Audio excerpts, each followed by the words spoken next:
Bonsoir, ce soir nous allons parler de l'enregistrement des écritures de trésorerie.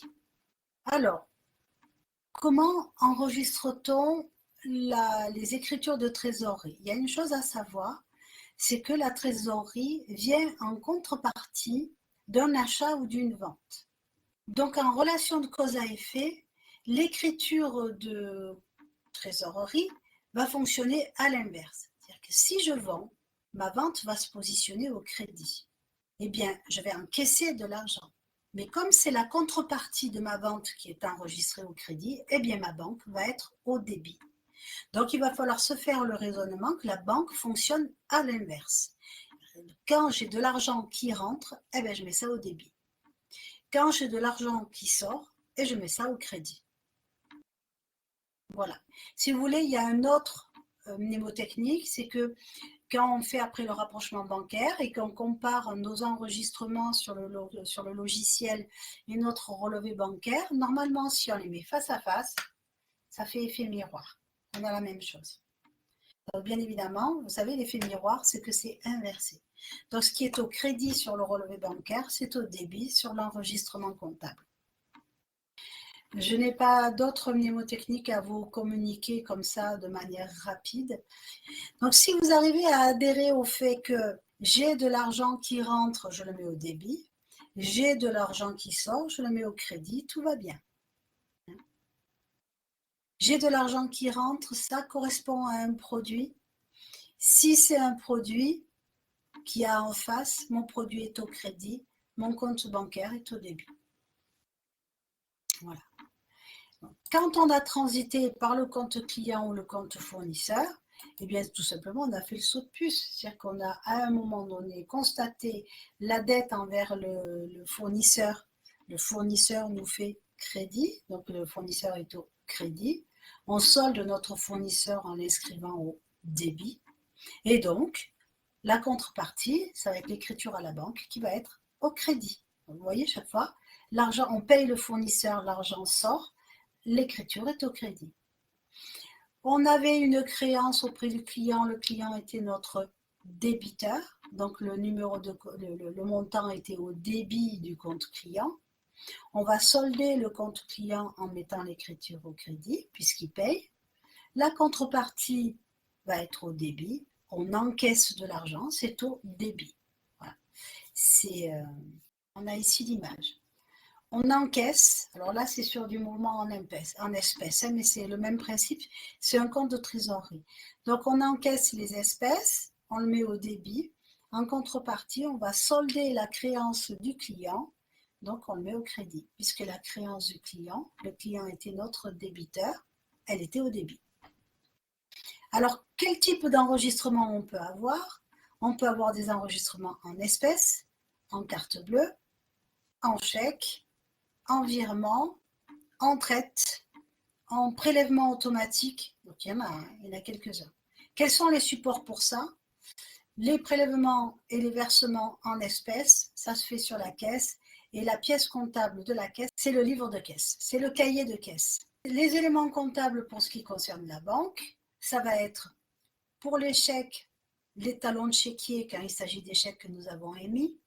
Quand on a encaissé, ça va être les bordereaux de remise de chèque. Et là, je ne saurais que trop vous recommander de faire figurer le numéro de remise de chèque sur remise de chèque, parce que quand vous allez faire vos rapprochements bancaires, s'il y a des écarts, eh bien, c'est bien de savoir quelle est la remise de chèque concernée pour pouvoir ressortir la remise de chèque et voir quel est le chèque incriminé.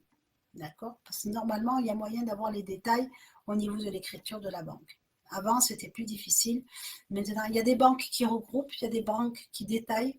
Donc, voilà, c'est vrai que c'est assez... moi, j'évitais toujours de mettre trop de chèques sur une remise. Si je mettais 15 chèques, s'il y avait une erreur sur un chèque, et si en plus c'est des chèques qui sont du même montant parce qu'on vend des produits qui sont du même montant, ça devient compliqué à pointer. Donc, tout ce qui est chèque, les prélèvements, eh bien, il y a un numéro d'opération qui est communiqué par la banque. Mais on ne va pas toujours l'enregistrer. Enfin bon, c'est un choix. Tout dépend si on a beaucoup d'opérations ou pas. C'est toujours pareil. Hein. Donc les virements, c'est pareil, on doit avoir un numéro d'opération. Tout ce qui est traite, eh bien, on va avoir, si on est le client et que le montant est au débit de notre compte, on va avoir de la part de la banque un avis de débit. Et si c'est nous qui encaissons la traite, eh bien, on va avoir de la part de la banque un avis de crédit. Ça va être la pièce comptable, d'autant que là, dans ce cadre-là, il y a des frais. Donc ça, c'est pour ce qui est des types de mouvements. Autre chose à savoir sur le compte de trésorerie, pour un compte de trésorerie, on a un journal d'enregistrement. On a une caisse, on a un journal de caisse. On a deux caisses, on a deux journaux de caisse. Et on a deux cahiers de caisse. C'est-à-dire que dans la caisse, on a un cahier qui nous sert à enregistrer les écritures au jour le jour. S'il y a un contrôle, on ouvre la caisse, il doit y avoir le carnet de caisse dedans, et il doit y avoir marqué sur le montant du carnet de caisse la même chose que ce qu'il y a dans la boîte, à un instant T. Il faut vraiment qu'il soit à jour. Pour chaque compte à la banque, eh bien, on va avoir un journal de banque, ce qui va faire qu'on va pouvoir faire notre rapprochement bancaire. Sinon, le rapprochement bancaire n'est pas réalisable. Le logiciel ne va pas y retrouver ses petits. Et de toute façon, c'est comme ça depuis que la comptabilité existe. Maintenant, on va voir les modes d'enregistrement.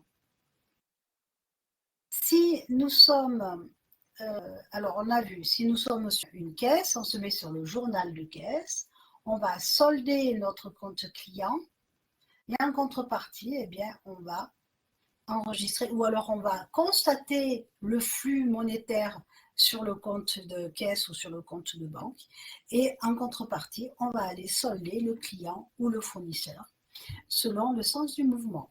Ça, ce n'est pas d'une grosse difficulté, on ne va pas trop s'étendre là-dessus.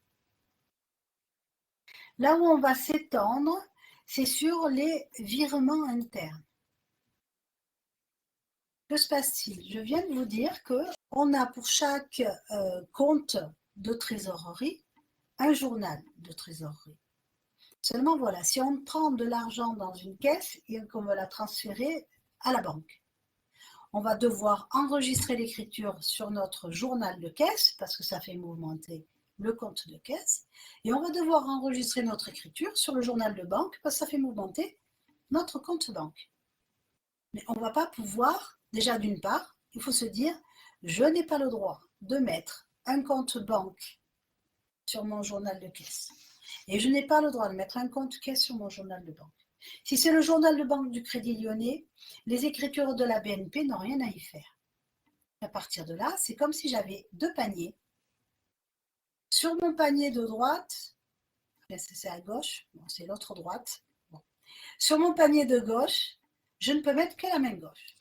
Sur mon panier de droite, je ne peux mettre que la main droite. Et si je veux transférer quelque chose de mon panier de gauche à mon panier de droite, eh bien, je vais devoir le mettre au milieu. Donc, je prends avec ma main gauche, je pose au milieu, sur la table, et je reprends avec ma main droite et je pose dans mon panier de droite. Eh bien, c'est un petit peu ce qu'on va faire dans ces écritures de virement interne. On appelle ça une écriture de virement interne. Sur le compte, on va utiliser le compte 581, qui est un compte d'attente de trésorerie, qu'on appelle le compte des virements internes. Alors, soit on en fait plusieurs, ou on n'en fait qu'un. Bon, moi, j'en fais toujours qu'un. C'est toujours plus facile à pointer. Donc, je prends, par exemple, je veux transférer 5 000 € de la caisse à la banque, pour les déposer à la banque. Je dis, moi, ça me fait trop d'espèces dans ma caisse. Je veux déposer les sous à la banque. Je vais prélever mes 5 000 €. Donc, je vais sur mon journal de caisse. Je note donc au crédit que je prélève 5 000 € sur mon compte de caisse, que je vais venir poser en 581 au débit. C'est la contrepartie. Et cet argent, je le pose à la banque. Donc, je vais constater dans mon 512, dans le journal de banque, qu'il arrive de l'argent en espèces. Donc, je vais le mettre au débit, puisque je rajoute de l'argent, en provenance de mon compte 581. Et là, ça va venir au crédit. Et donc, le compte 581, il va avoir à un moment donné 5 000 € au débit parce que c'est le transfert dans un sens et 5 000 € au crédit, c'est hop, saut de puce, ça va dans mon compte banque. Mon 581 est soldé. Et j'ai pu enregistrer mon transfert de fonds sans faire de doublons. Et j'ai pu l'enregistrer dans chacun des journaux concernés. Voilà en ce qui concerne le virement interne. L'enregistrement de la traite. Vous avez sous les yeux, donc, alors, il y a plusieurs types de traites, de billets à ordre, lettres de change. Et moi, j'appelle ça des effets de commerce, d'accord? Et je ne suis pas la seule. Alors oui, il y a des présentations différentes. Ici, où on a l'image d'une lettre de change, et là, on a l'image d'un billet à ordre. Somme toute, ça a l'air d'être la même chose. Hein. Mais parce que c'est la même chose. La seule différence qu'il y a entre une lettre de change classique et un billet à ordre, c'est l'aval. C'est l'aval du débiteur. Enfin, celui qui sera débité, en fait. L'aval du client, si vous préférez. Dans la lettre de change classique, le fournisseur va émettre la lettre de change, il va signer, parce que c'est lui, hein, il faut qu'il signe ces lettres de change avant de les envoyer à la banque, parce qu'il s'engage. Bon. La banque va, donc sur ce document, il y a le RIB du tiré. Le tiré, c'est le débiteur, c'est le client. Il y a le RIB du tiré. Mais jusqu'à présent, le tiré n'a pas donné d'autorisation. Donc la banque va remettre les faits à la banque du tiré, c'est-à-dire à la banque du client. La banque du client va informer son client qu'il y a une traite domiciliée sur son compte et va lui dire « Nous avons une traite qui se présente au débit, on paye ou on ne paye pas ?» Là, le client a tout à fait loisir de répondre oui ou de répondre non. Il faut savoir qu'à aucun moment, il a donné son accord pour ce débit. Si le client répond oui, la traite est débitée, tout va bien. Si le client répond non, la traite n'est pas débitée. Il n'a pas besoin de se justifier. Il répond non. Et à aucun moment, sinon ça serait facile. N'importe qui pourrait faire des traites et tirer de l'argent à n'importe qui. Si le client ne répond pas, il n'y a pas d'accord. Donc, la traite est rejetée. Maintenant, le billet à ordre. Le billet à ordre, ça veut dire qu'il y a l'aval. Alors, non seulement il y a l'aval, mais en plus, il peut y avoir une tierce personne qui encaisse. C'est l'un peut émettre, désigner un bénéficiaire qui est une tierce personne. C'est de plus en plus rare, hein, mais bon, je pense pas que moi, je ne l'ai jamais vu de ma vie, je ne l'ai jamais croisé. Hein. Donc, il va désigner une tierce personne pour le paiement et il va y avoir la domiciliation du tiré. Le tiré a accepté la traite en amont, c'est-à-dire qu'il l'a signé comme il aurait signé un chèque. Donc, le fournisseur encaisse le billet à ordre, la banque du fournisseur va transmettre le billet à ordre à la banque du client. La banque du client va contacter le client en lui disant « Il y a une traite domiciliée sur votre compte bancaire. On paye ou on ne paye pas ?» Là, le client peut dire « Oui, on paye. » Fin de l'histoire, c'est débité, tout va bien. Le client peut s'opposer au paiement. Là, il doit se justifier par contre, parce qu'il a signé le billet à ordre. Mais il peut très bien dire défaut de transaction, il a tout à fait le droit. Ça se passe entre lui et le fournisseur, ça ne concerne pas la banque. Donc là, il peut refuser. Si le client ne répond pas, la traite est honorée, parce qu'en amont, il a donné son accord. Vous voyez la nuance maintenant entre la lettre simple et le billet à ordre. Maintenant, on va voir comment on enregistre les étapes, que ce soit le billet à ordre ou la lettre chèque.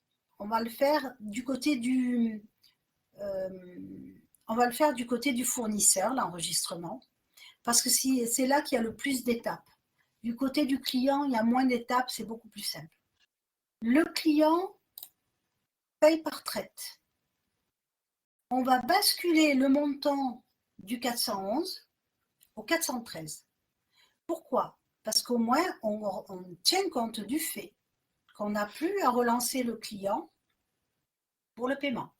Le paiement, il est acquis, on va faire une traite. Donc, on n'embête plus le client, on sort. Donc, on va solder le 411, vous voyez, on a 12 000 ici, 12 000 ici. On solde le 411 et on transfère le montant au 413. Lorsqu'on arrive à l'échéance de la traite, moi, je conseille d'envoyer à l'encaissement à la banque à peu près une semaine avant l'échéance. Parce que la banque, elle met à peu près une semaine pour traiter l'enregistrement. Et oui, il faut qu'elle envoie à la banque du tiré, que la banque du tiré interroge le tiré et qui répond ou qui ne répond pas. Ça prend du temps. Donc ce temps-là, on le retrouve dans le traitement en amont. Donc si on veut avoir les sous à l'échéance, on envoie la traite à l'encaissement. Allez, moi je faisais ça 10 jours avant. Voilà. Donc on va déposer la traite à l'encaissement auprès de notre banque. 10 jours avant l'échéance, si possible. Dans la mesure où la traite n'est plus en notre possession et qu'on l'a remise à la banque, on va solder notre 413, on l'enlève du 413 et on va venir l'enregistrer dans un compte de trésorerie qui est un compte d'effet en attente d'encaissement. Donc voilà, je remets l'effet à l'encaissement. Donc je solde mon 413. Tout à l'heure, le 413, il était au débit, mais là, il passe au crédit. Je le solde. Et à la place, je vais verser le montant sur un 511.3. 511, c'est un compte d'attente de trésorerie également. C'est là qu'on va poser les éléments en attente d'encaissement ou à l'attente de constatation de l'encaissement sur notre relevé. On verra quand on fait les écritures en trésorerie, soit on a le temps de le faire là, je le fais là, sinon ça fera l'objet d'une autre visioconférence. Eh bien, on va à ce moment-là poser tout ce qui est en attente d'encaissement, on le pose dans le 511. Comme ça, c'est beaucoup plus général comme terminologie.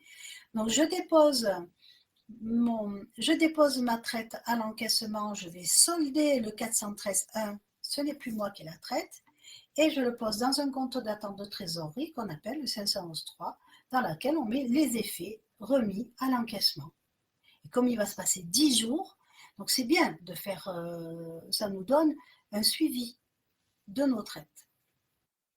Lorsque nous recevons l'avis de crédit sur notre compte, on va constater, donc on va solder notre 511.3, ça y est, hein, ça a été crédité, donc il n'y a plus besoin d'attendre le montant. On solde complètement le 511.3.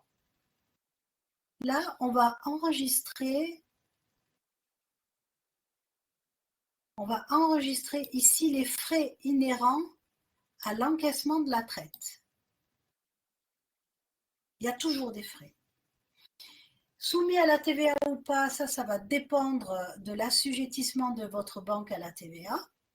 De toute façon, sur l'avis de crédit, vous avez le détail. C'est pour ça qu'on utilise l'avis de crédit pour faire la saisie. Et le solde, ça va être le compte bancaire, parce que c'est ce que la banque va nous verser, une fois qu'elle a pioché dans le tas pour se payer. Ça, c'est au niveau de l'encaissement de l'effet arrivé à échéance. L'avantage des traites, c'est qu'elles ont une échéance, mais que si on veut avoir la trésorerie plus tôt, on va déposer la traite à l'escompte, c'est-à-dire avant la date. Quand on pose la traite à l'escompte avant la date, à ce moment-là, ce ne sera plus le 411.3, mais le 411.4. Sinon, le fonctionnement est le même. On pose un encaissement. On pose l'encaissement, on va recevoir l'avis de crédit. Et sur l'avis de crédit, on va avoir les frais, mais également, on va avoir des agios, on va avoir des intérêts parce que la banque nous a avancé de l'argent. On a l'avis de crédit, on solde notre 511.4, toujours pareil, et là il était au 12 000, là on a 12 000 là. On va constater les frais du service comme sur la traite normale. Et on va constater aussi des intérêts. Alors, il n'y a jamais de TVA sur les intérêts. La rémunération financière est une activité exonérée de TVA. Donc, que ce soit sur des cessions de titres, sur des intérêts de prêt, il n'y a jamais de TVA. Voilà. Et donc, bien évidemment, la banque nous crédite sur le compte. Ce qui reste, elle a pioché dans le tas et elle nous donne ce qui reste. Ça, c'est quand nous encaissons des traites. Maintenant, lorsque nous sommes le client et qu'une traite est encaissée sur notre compte, c'est-à-dire que le fournisseur est payé par traite. Alors, je n'ai pas fait les écritures là. Je crois qu'elles n'y sont pas. Le fournisseur encaisse par traite. On sort de le 401 et on l'envoie dans le 403. Ça, c'est au moment où on est prévenu que la traite est émise. Et lorsqu'on constate le débit ou alors qu'on reçoit l'avis de débit de la part de la banque, eh bien, on va simplement solder notre 403 avec le 512.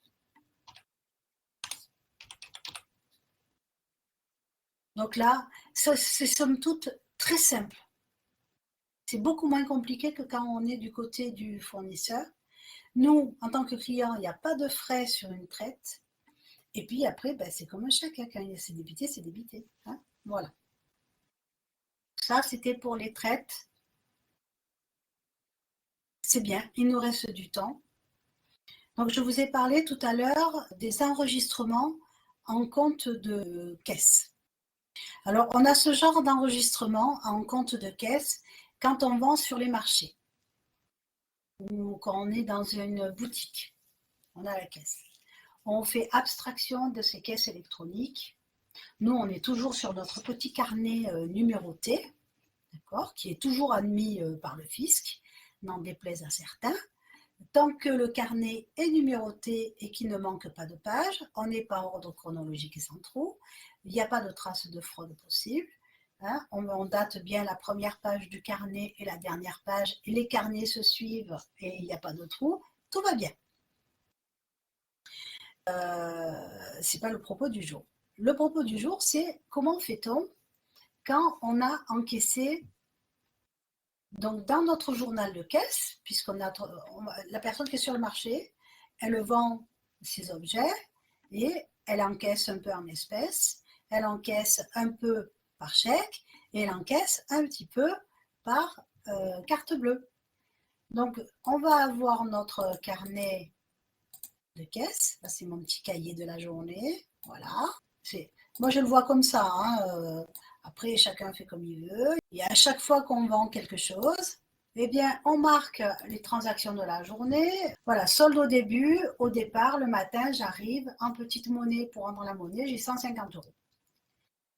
Mon premier client, il me paye en espèces, 100 €. Allez, pouf. Le deuxième client, il paye par chèque, 50 €. Le troisième client, il va payer en carte bleue, 90 €. Le client 4, il paye en espèces. Ou il peut même faire deux types de paiement. Il peut faire 50 € en espèces Et puis, il a plus que prévu, il m'a fait 20 € en chèque. Voilà, je marque ainsi toute la journée. En fin de journée, je tire mon total. Je vais faire mes additions. Donc ici, j'ai 150 € en espèces, 70 en chèque et 90 en carte bleue. Ça me fait un chiffre d'affaires de 70 €. Solde en fin de journée. On va avoir 300. Mais là, les 70 et les 90, eh bien, les 90, ils ont été passés par le SumUp. Matériellement, on ne les a pas dans la caisse. Donc là, on va marquer SumUp moins 90. Parce qu'on va passer l'écriture à la banque. Et ici, remise de chèque. Et là, on va marquer le numéro de la remise, moins 70. 70 moins 70, ça fait 0. 90 moins 90, ça fait 0. Et il nous reste les 300 en espèces. Maintenant, ça, c'est ce qu'on a sur notre carnet de caisse. Arrivé à la maison ou à l'entreprise, on va passer notre écriture de caisse. Donc, on va venir sur notre journal de caisse. On va enregistrer le chiffre d'affaires de la journée. Ce chiffre d'affaires, il est TTC. D'accord? Bon, alors, on va faire abstraction sur la TVA, si vous voulez bien. On va dire qu'on est exonéré de TVA.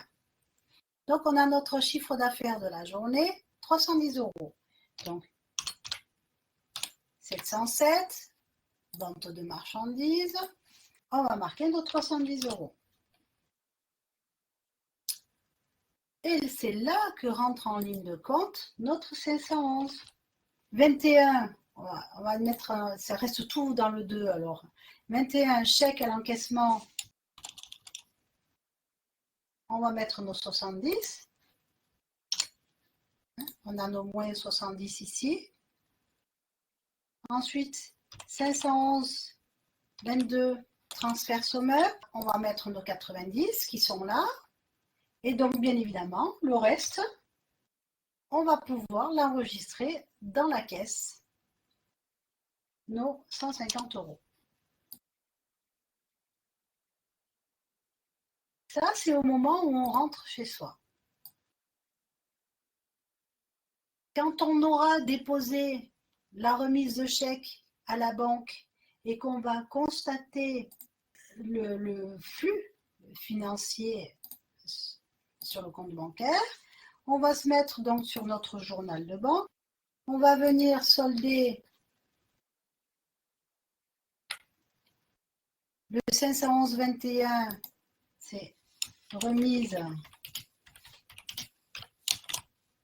numéro, j'ai pas mis de numéro, voilà.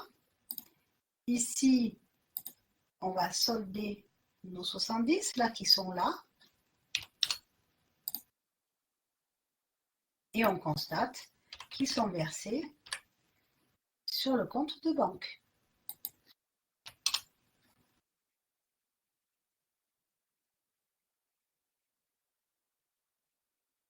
Pour le relevé SumUp, ça va être un petit peu plus compliqué parce qu'il y a des frais.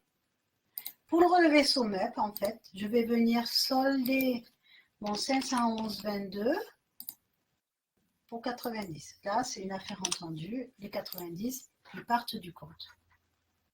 Mais on sait qu'on va avoir des frais. Admettons qu'on ait 5 € de frais. Il va y avoir de la TVA sur ces frais. Et donc, on va encaisser le net, nous. On va encaisser réellement 90 moins 5 moins 1, c'est-à-dire 84 €. Donc ça, c'est pour ce qui est l'enregistrement en journal de caisse. Donc, ce n'est pas d'une difficulté incommensurable.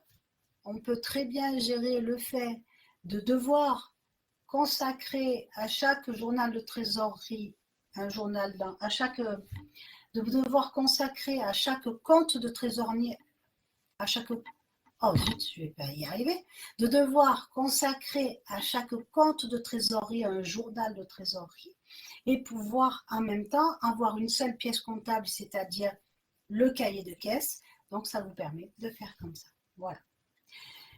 J'ai fini pour ce soir. Je vous souhaite une excellente fin de soirée. N'hésitez pas à me solliciter, à me poser des questions par mail, par téléphone. Je vous répondrai. Je vous souhaite une excellente fin de journée et je vous dis à très bientôt. Au revoir.